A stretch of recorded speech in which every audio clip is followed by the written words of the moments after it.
Sekarang Jeff, kita mungkin berlebihan berpakaian, tetapi beginilah kau pergi jika kau ingin. Memberi kesan, kata ayahnya. Jeff bergumam dan kembali ke kamarnya.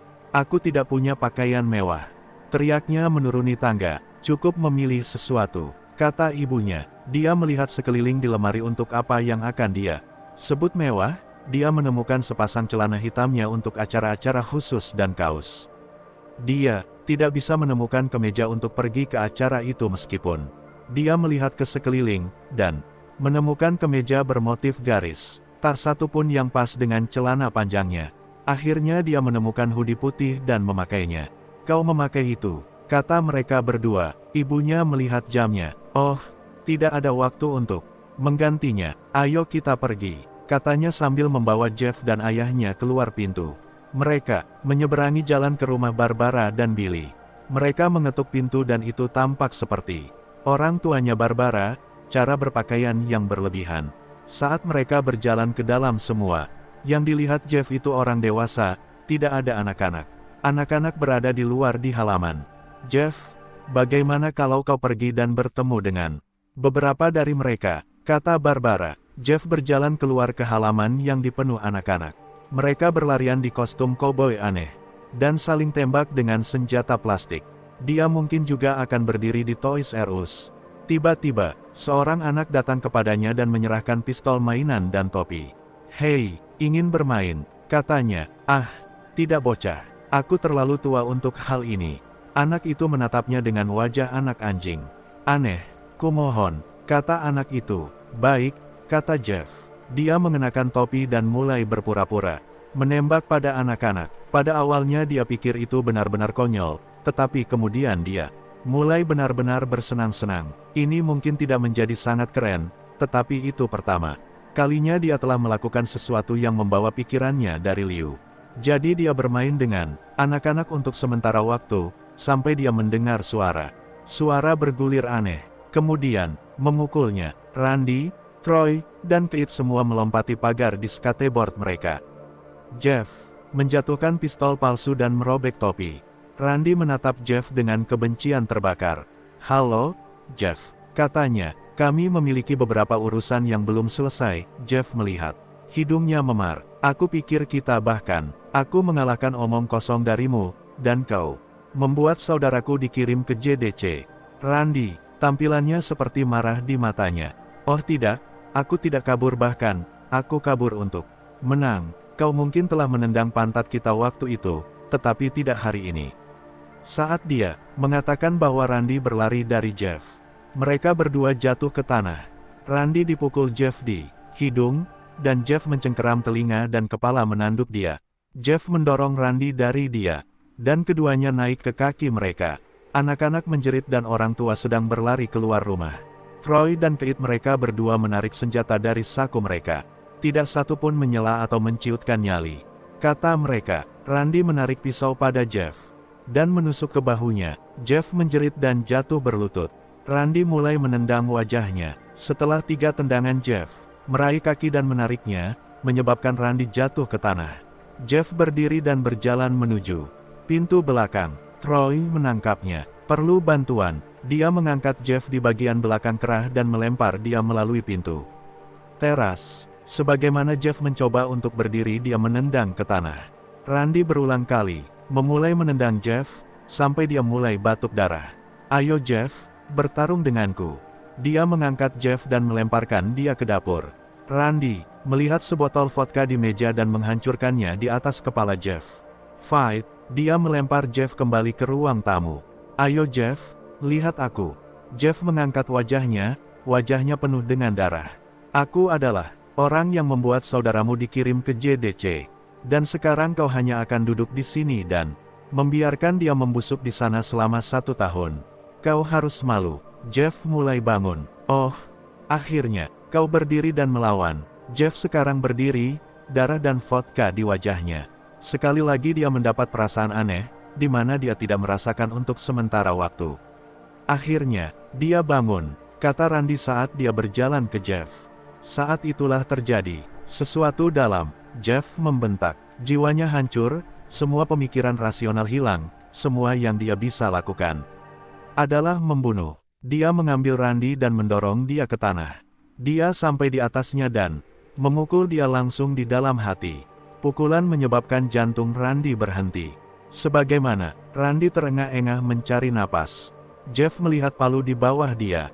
Pukulan setelah pukulan, darah menyembur dari tubuh Randy, sampai dia mengambil satu napas terakhir, dan mati. Semua orang melihat Jeff sekarang. Orang tua, anak-anak menangis, bahkan Troy dan Kate. Meskipun mereka dengan mudah pecah dari tatapannya dan mengarahkan senjata mereka ke Jeff. Jeff melihat senjata dilatih pada dirinya dan berjalan ke tangga. Saat dia berjalan, Troy dan Kate membiarkan api pada dirinya, setiap peluru hilang. Jeff berjalan menaiki tangga. Dia mendengar Troy dan Kate menindaklanjuti dari belakang.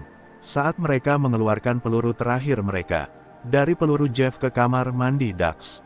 Dia mengambil handuk di rak dan merobeknya dari dinding. Troy dan Kate membalap, pisau bersiap.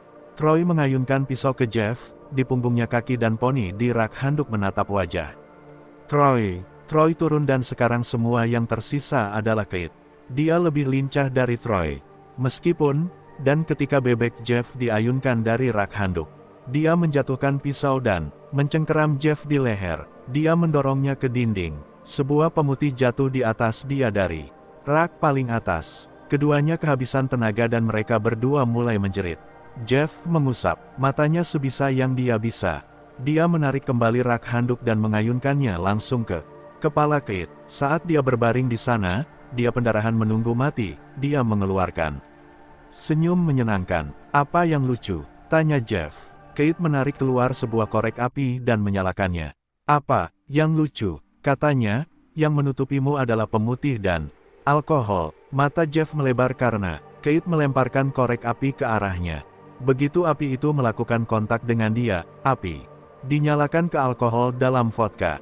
Sementara alkohol membakarnya, cairan pemutih memutihkan kulitnya. Jeff mengeluarkan deritan yang mengerikan saat dia terbakar.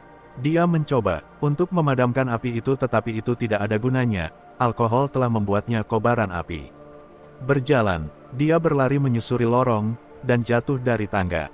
Semua orang mulai berteriak karena mereka melihat Jeff, sekarang seorang pria terbakar, jatuh ke tanah, hampir mati. Hal terakhir Jeff melihat ibunya dan orang tua lainnya berusaha memadamkan api.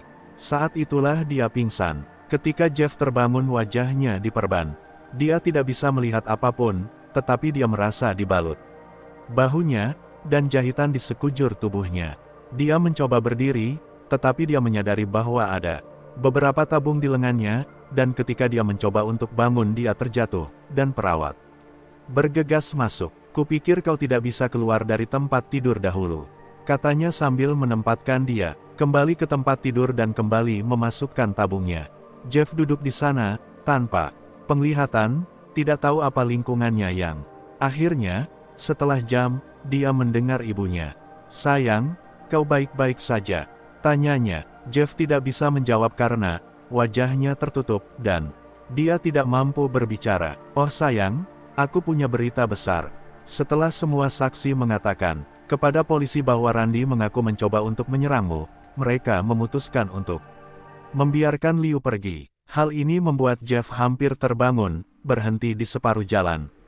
"Mengingat tabung akan yang keluar dari lengannya, kau akan keluar besok, dan kemudian kalian berdua akan dapat bersama lagi." Ibu Jeff memeluk Jeff dan mengatakan selamat tinggal padanya. Beberapa minggu berikutnya, adalah di mana mereka keluarga Jeff mengunjunginya. Lalu datanglah hari di mana perbannya itu harus dihilangkan. Semua keluarga yang di sana melihatnya, apa yang akan dia lihat seperti. Ketika dokter membuka bungkusan perban dari wajah Jeff, semua orang duduk di kursi mereka.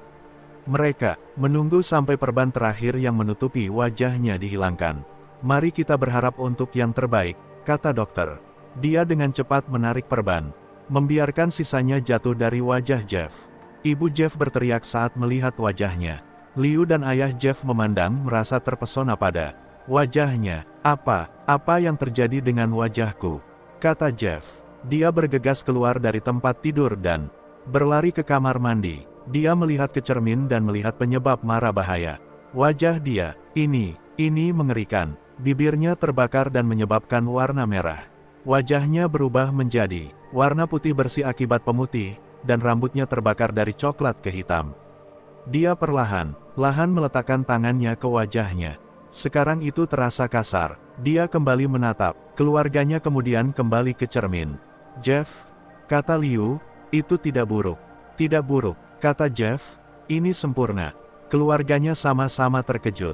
Jeff mulai tertawa tak terkendali, orang tuanya memperhatikan bahwa mata kirinya dan tangan yang bergerak-gerak. Jeff, kau baik-baik saja. Baik-baik saja, aku tidak pernah merasa lebih bahagia. Hahaha, lihat aku. Wajah ini, begitu sempurna denganku. Dia tidak bisa berhenti tertawa. Dia membelai wajahnya merasakan hal itu, melihat di cermin. Apa yang menyebabkan ini? Nah, kau mungkin ingat bahwa ketika Jeff berada dalam pertempuran Randy ada sesuatu dalam pikirannya, kewarasannya, membentak. Sekarang dia ditinggalkan sebagai mesin pembunuh gila dan orang tuanya tidak tahu. Dokter, kata ibu Jeff, apakah anakku baik-baik saja, kau tahu? Di kepala, oh ya, perilaku ini adalah khas untuk pasien yang telah mengambil jumlah yang sangat besar. Pembunuh rasa sakit. Jika perilakunya tidak berubah dalam beberapa minggu, bawa kembali ke sini, dan kami akan memberinya tes psikologis. Petik 2. Oh terima kasih dokter, ibu Jeff pergi ke Jeff. Jeff, sayang, sudah waktunya untuk pergi. Jeff tampak terlihat dari cermin, wajahnya masih dibentuk menjadi senyum gila. Oke Mommy, hahaha, ibunya membawanya dengan pundaknya dengan cara menarik pakaiannya. Akhirnya datang juga, kata wanita di meja. Ibu Jeff melihat ke bawah untuk melihat pakaian. Celana gaun hitam dan hoodie putih anaknya. Sekarang mereka bersih dari darah dan sekarang dijahit bersamaan. Ibu Jeff membawanya ke kamarnya dan membuatnya memakaikan pakaiannya. Kemudian mereka pergi, tanpa tahu bahwa ini adalah hari terakhir hidup mereka. Malam itu, ibu Jeff terbangun suara yang datang dari kamar mandi. Kedengarannya seperti seseorang sedang menangis. Dia perlahan-lahan berjalan untuk melihat apa itu. Ketika dia melihat ke kamar mandi, dia melihat pemandangan mengerikan. Jeff telah mengambil pisau dan mengukir senyum ke pipinya. Jeff, apa yang kau lakukan? Tanya ibunya. Jeff melihat ke ibunya. Aku tidak bisa terus tersenyum Bu. Sakit setelah beberapa saat. Sekarang, aku bisa tersenyum selamanya. Ibu Jeff melihat matanya, bercincin hitam. Jeff, matanya tampaknya tidak pernah menutup. Aku tidak bisa melihat wajahku. Aku bosan dengan mataku dan mulai menutup. Kelopak mataku terbakar sehingga aku selamanya bisa melihat diriku, wajah baruku. Ibu Jeff perlahan mulai mundur, melihat bahwa anaknya akan gila. Apa Bu ada yang salah? Bukankah aku cantik? Ya nak, katanya. Ya kau, biarkan aku menuju ayah, sehingga dia dapat melihat wajahmu. Dia berlari ke kamar dan membangunkan ayah Jeff dari tidurnya. Sayang, ambil pistol kita. Jeff sudah jadi gila, dia berhenti saat dia melihat Jeff di depan pintu, memegang pisau. Ibu, kau berbohong. Itulah hal terakhir yang mereka dengar. Jeff membunuh mereka dengan pisau tersebut, memusnahkan keduanya. Saudaranya Liu terbangun oleh beberapa kebisingan. Dia tidak mendengar apalagi, jadi dia hanya memejamkan mata dan mencoba untuk kembali tidur. Saat dia berada di perbatasan tidur, dia mendapat perasaan teraneh bahwa ada seseorang yang mengawasinya. Dia melihat ke atas, sebelum tangan Jeff menutup mulutnya. Dia perlahan-lahan mengangkat pisau tersebut bersiap untuk terjun ke Liu. Liu meronta-ronta di sana-sini mencoba melarikan diri dari cengkeraman Jeff. Kata Jeff, go to sleep.